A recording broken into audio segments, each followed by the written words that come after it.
All right, peace and love, world. Welcome to another episode of Conversations with Zoe. Today's a special day.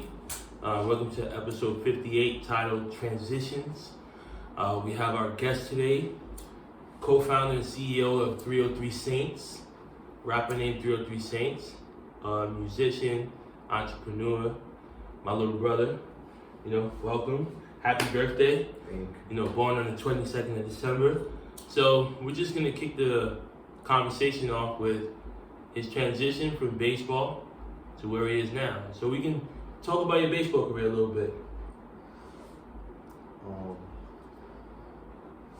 Thanks for having me first. Let's talk about that. Thanks for having me. I went to 3 different schools. First I went to Prince George, and I transferred to Clarendon, and I played at Monroe. So it's actually 4. Then I played at Bluefield. But it was like a roller coaster. I had fun though. It was good. So then, talk to us about what was the end of the road of baseball like? Well, I had gotten in an accident. I was working at Granton, and I had gotten in an accident. I had to get surgery, and yeah, after that, the dominoes started falling. So the dominoes started falling.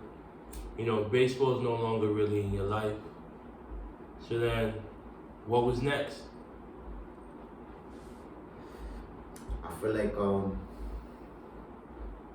I had to do soul searching. I had to see who was my real friends, understand how to survive off of a baseball field. Cause I was like stuck in the matrix, I feel like. So then, what made you feel like soul searching is the first thing that I should do? Cause I didn't feel free. Like I still felt trapped on the baseball field. Like every day I want to be there, even though I was hurting myself physically, mentally, emotionally. Like I still want to force myself to pursue that. Yeah. Like even though it was destroying myself, like without noticing. So then, what did baseball mean to you? Baseball was everything I saw. Baseball is like, it's like, baseball for me was like, Oakleys, right? Yeah. Picture like, the Oakleys with the strap? Yeah. Like somebody crazy glued the strap and the Oakleys mad tight on the face. So it's all you saw and how you felt. Yeah. I didn't know nothing else. So what would you say was the highest point of your baseball career? I had 2 home runs. This is thanks for asking me this question. I always wanted to talk about this. You got it. I had 2 home runs against the number 1 seed in the World Series that I played in with Bluefield. We was getting our asses whooped, like I think 8-0. I hit out that center. And it was like a wall scraper, I'm not gonna lie, like it barely made it over. But it made it over. At the end of the day, hold up. I was playing first base, and then I go play first base. The next inning, the coach tells me, "Oh, we were gonna try to jam you in, but the pitcher wanted to throw a curveball. You got lucky there." And he was joking because they were shutting us out. Yeah. Like trying to say like we shouldn't have scored. Yeah. So I was like, "Yeah, you right." I just told him, "Yeah." My next at bat, first pitch, they had like a big ass Dominican kid. It was Biola University from Cali. It was throwing pretty hard. First pitch, fast going inside.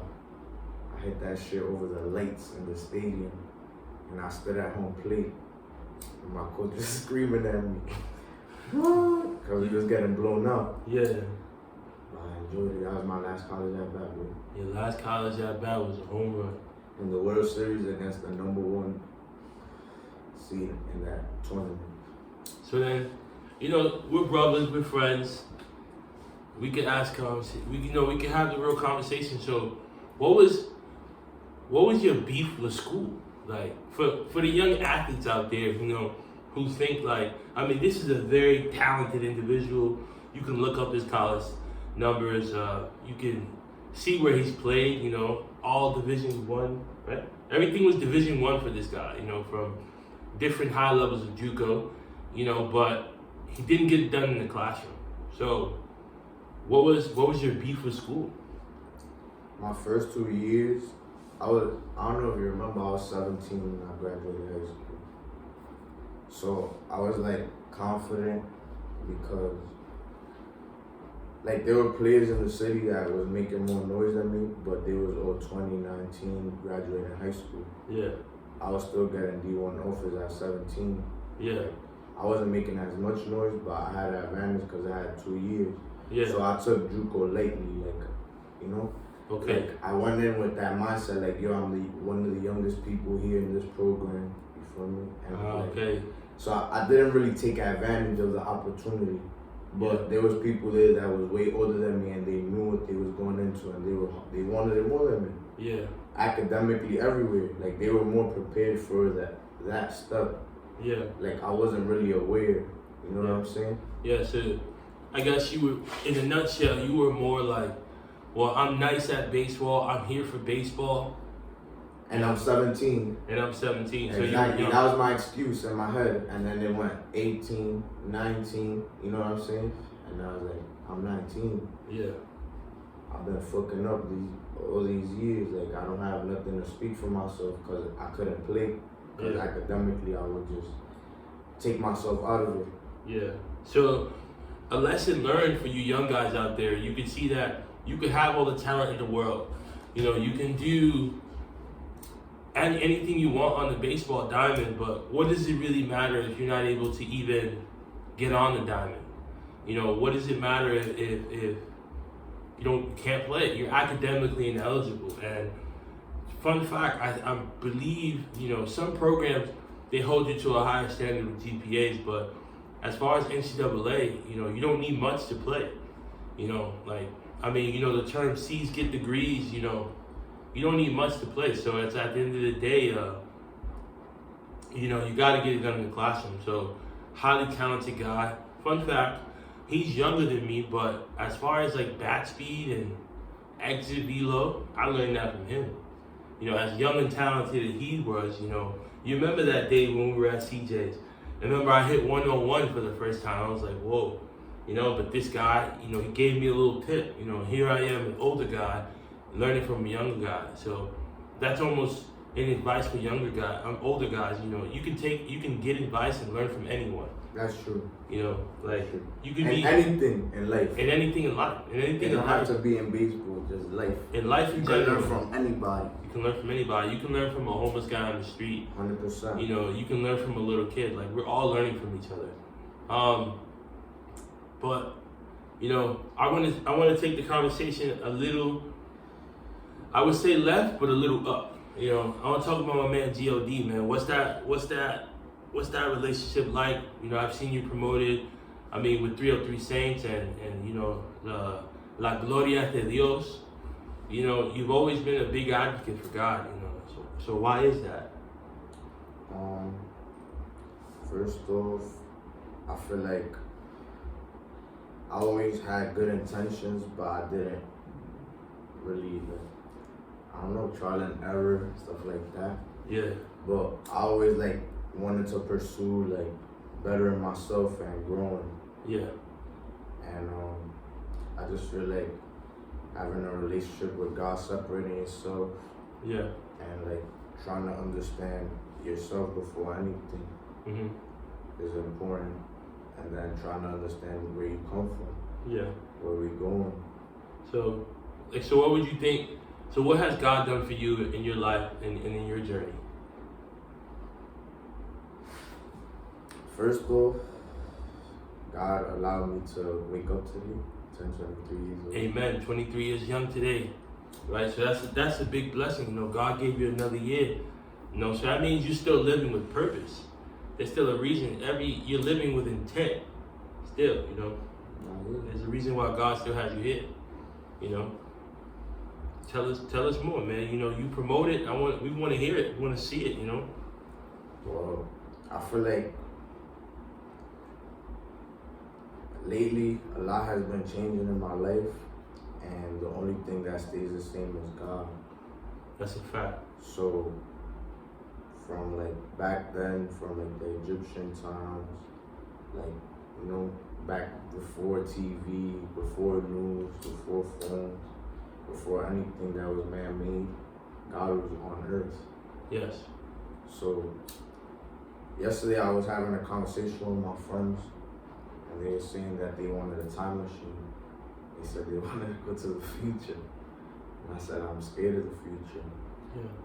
Because I feel like the more days go by, the more humans isolate themselves from God. And they feel like that's less like needed to go every day with their life. Yeah. And that scares me because I feel like back then, like, society only used to be like basically mandated by something bigger than them. Yeah. But now I feel like money is God. Well, you feel like money is God, so you feel like people are living godless. I can say that for myself, that I feel like, in my personal opinion, I don't know how people live without God or without faith. Without faith in anything bigger than themselves, you know? 100%. It's like, what are you living for? What are you believing in? You know, like a higher power or something that's bigger than you. Put it like this. Cars run every day. Yeah. Like, you don't gotta call BMW to get in a BMW. Yeah. You don't gotta call Corolla to get in a Corolla. Yeah. You know what I'm saying? Yeah. That's the manufacturer. Yeah. Like, the car's gonna work. Yeah. But when you go to a mechanic that doesn't know what he's doing, your car's gonna get fucked up. Yeah. Whether if it's a Bugatti or a Honda. Yeah. But if you go to the Honda place with the Honda, to the manufacturer, and you tell them, yo, I'm having this problem, they probably gonna tell you, no, you're having this problem. You have warranty.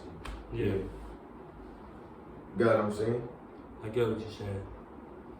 Yeah. And now gas, Yeah. that's another required element for a car to run. Yeah. That you have to do every day.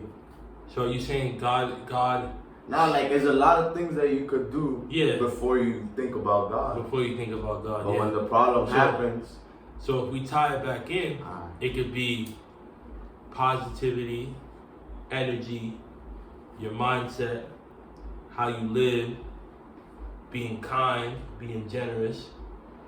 There's a lot of things that don't have to all fall into, oh, this is God and this is for God and things like that, but there's a lot of things that you can do to change your life, to live a better life, you know, as opposed to just like, I'm just here on this earth just to make money and that's it.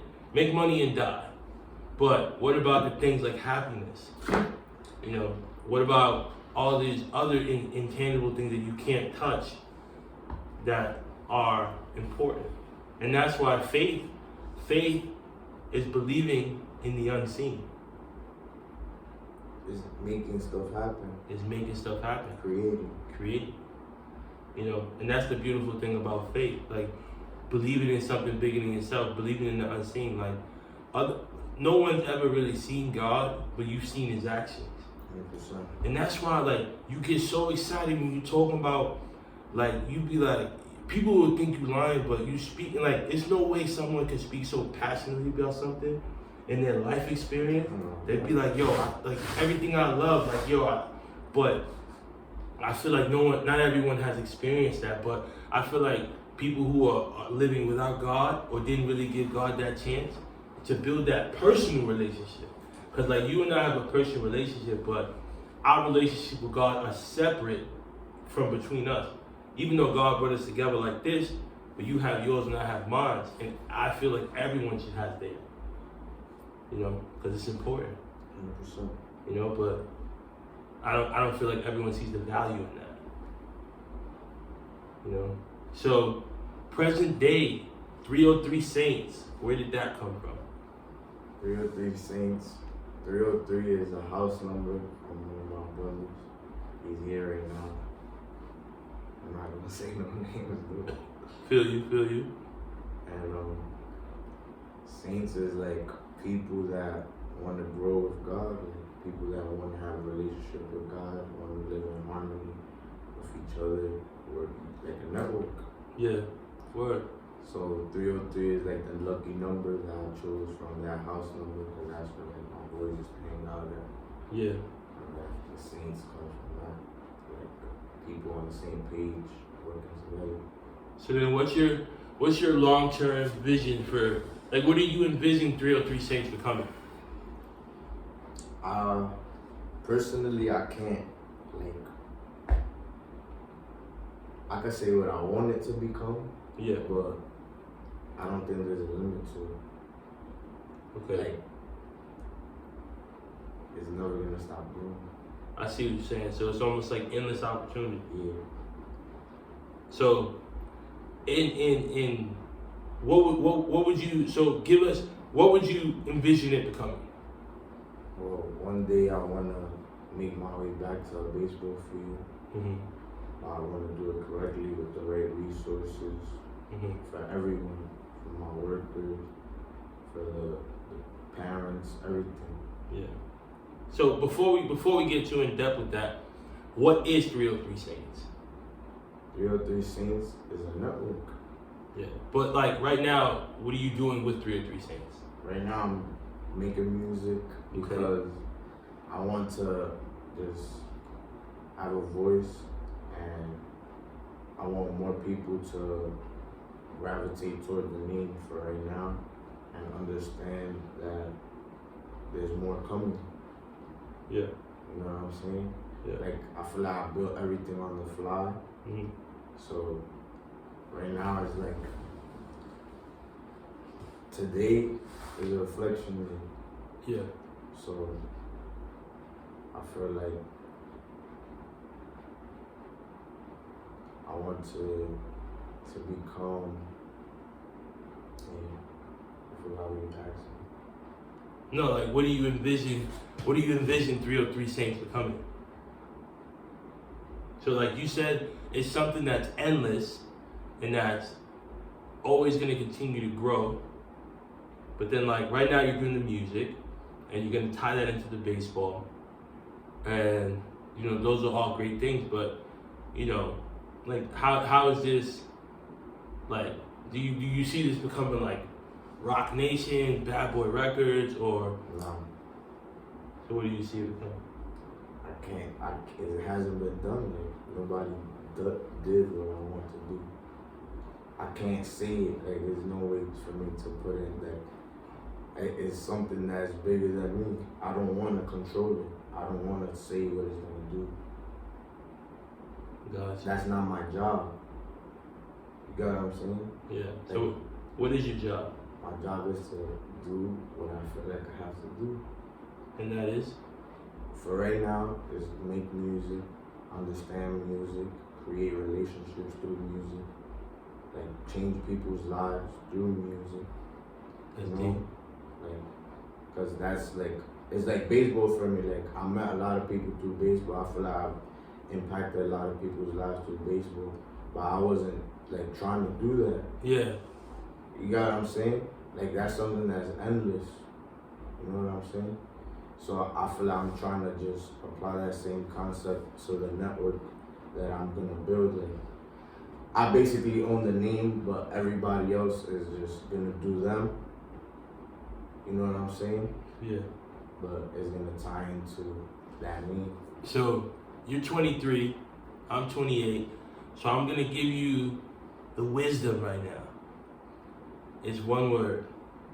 And this was my word of 2020 and 2019 too. It carries over. It's something I live by. You're doing it with intent. When you were playing baseball, you were giving back because that's in your character. And that's a part of your personality. And as son of God, you know, children of God, part of our due diligence and commitment to God is service. So we're here to serve others. You know, we have a platform where we serve others. And you were serving people through baseball unintentionally because you were just doing what you felt was right in your heart. I feel like it made me better. It made you better. Like it made me like feel like good, like not like to brag, but like good to sleep at night. Oh yeah. So like it made me feel like tomorrow I don't have to do anything because somebody else can do it for me. You know what I'm saying? And not saying that I was gonna be lazy, but it's just I impacted somebody's life that I don't have to be with them tomorrow, and they could carry on with what I taught them and change somebody else's life and not notice that it was me because it wasn't me. Yeah. You know what I'm saying? And that's why I don't want to set limitations on what God could do. I feel like people oftentimes just say what they want. Like, Yeah. I don't really try to want. Like I don't know. I'm living different right now. It's like I'm with you. I'm with that energy. I feel that 100%. And I feel like now that you're a little older and now you have a new platform transitioning from baseball to music, now you can intentionally impact lives through music and change lives through music and make a difference in this world using music. And that's where we are with 303 Saints. You know what I'm saying? So for right now. For right now. So we're not gonna limit God's power. I can't. Can't. I feel like He'll hold me accountable for it because Amen. I understand it. Amen. And I'm sorry that I, like. Yeah. No. It's It's a lot to handle. Listen, it is a lot to handle, and it's a lot of unknown, you know. But you're just gonna let God do His thing. You know what I'm And saying? it's not easy, And it's not. but it's not bad. It's No. definitely not bad. Not at all. Not at all. So go find them on Instagram at 303 Saints. You can catch this on Conversations with Zoe. It'll be on Long Live Big _Zoe. It'll be on Coach _Zoe _25. You know, once again, happy birthday, you know, to the CEO and founder of 303 Saints. You know, December 22nd, the year of the real. You know, I love you, little bro, and, you know, appreciate the interview. Thank you. You know what I'm saying? Taking out the time. And one last message for the youth. It's all you. Anything you can say to the youth. To the youth, Speak to them. don't listen to my music right now. Y'all gonna run the world. Y'all the most powerful beings in the whole universe. I feel like you guys should try to understand the power you guys withhold and try to work together and help each other grow and love each other, build each other up, because the world is turning into a dark, twisted place. And we gotta always, like, my OGs used to tell me it takes a village to raise a kid or something like that. It takes a village to raise a child, 100%. So yeah, I don't think there's a lot of villages left. It's like That's deep. something else. That was deep. So You know, so catch us again. You know, thank you guys for your time. Like, subscribe, comment. And this video will be dropping tomorrow.